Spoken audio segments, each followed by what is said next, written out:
लोग कहते हैं कि दौलत वालों के पास दिल नहीं होता, लेकिन इस मिथ को रिलायंस फाउंडेशन की चेयरमैन नीता अंबानी बार बार तोड़ती हैं।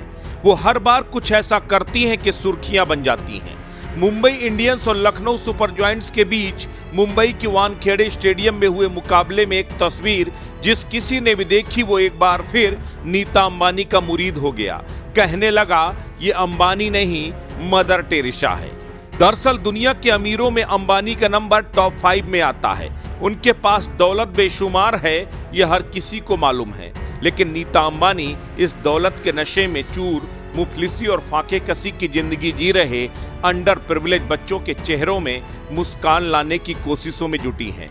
उनकी इसी मुहिम का नाम है ईजा, यानी education and sports for all. 2010 में शुरू हुई ईजा पहल रिलायंस फाउंडेशन यानी रिलायंस इंडस्ट्रीज लिमिटेड की CSR शाखा और मुंबई इंडियंस के बीच सहयोग का प्रतिनिधित्व करती है। इसका उद्देश्य सभी पृष्ठभूमि के बच्चों के लिए शिक्षा, खेल को सुलभ बनाना, युवा दिमागों को सशक्त बनाना और महत्वाकांक्षा को प्रेरित करना। मुंबई इंडियंस के ड्रेसिंग रूम में खिलाड़ियों से education and sports for all यानी ईजा के बारे में बताते हुए नीता अंबानी खुद भावुक हो गई थी जब उनके सामने एक बच्ची ने कहा कि वो ये केक अपने भाई के लिए बचा रही है क्योंकि उसने कभी केक खाया ही नहीं। उसके बाद नीता अंबानी ने इन गरीब बच्चों के लिए 4 वक्त का खाना, अच्छी शिक्षा के साथ साथ स्पोर्ट्स एक्टिविटी के लिए बहुत काम किया। मुंबई के मैदान में भी आज कुछ वैसी ही तस्वीर दिखाई दी जब मुंबई के वानखेड़े स्टेडियम में MI की ड्रेस में 19,000 बच्चे मैदान में नजर आए, जिसमें से 200 अंडर प्रिविलेज बच्चे थे। नीता अंबानी के ईजा फाउंडेशन ने इन बच्चों को मुंबई इंडियंस का मैच दिखाने का फैसला किया था।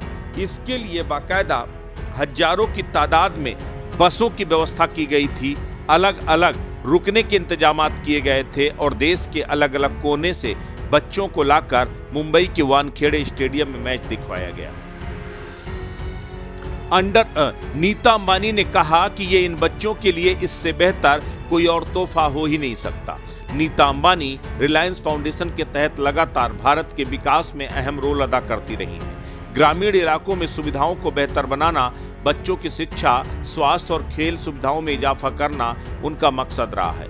यही वजह है कि 2023 में उन्हें ग्लोबल लीडर अवार्ड से भी सम्मानित किया गया। सबसे बड़ी बात यह है कि नीता अंबानी लगातार चैरिटी के कामों में अपने आप को व्यस्त रखती हैं और रिलायंस फाउंडेशन के तहत जबरदस्त चैरिटी के काम किए जाते हैं। 19,000 ये जो बच्चे मुंबई के वानखेड़े स्टेडियम में दिखाई दिए, ये बच्चे देश के अलग अलग कोने से, गरीब इलाकों से आए थे। इनमें से ज्यादातर बच्चे ऐसे थे जिन्होंने कभी भी स्टेडियम का रुख ही नहीं किया।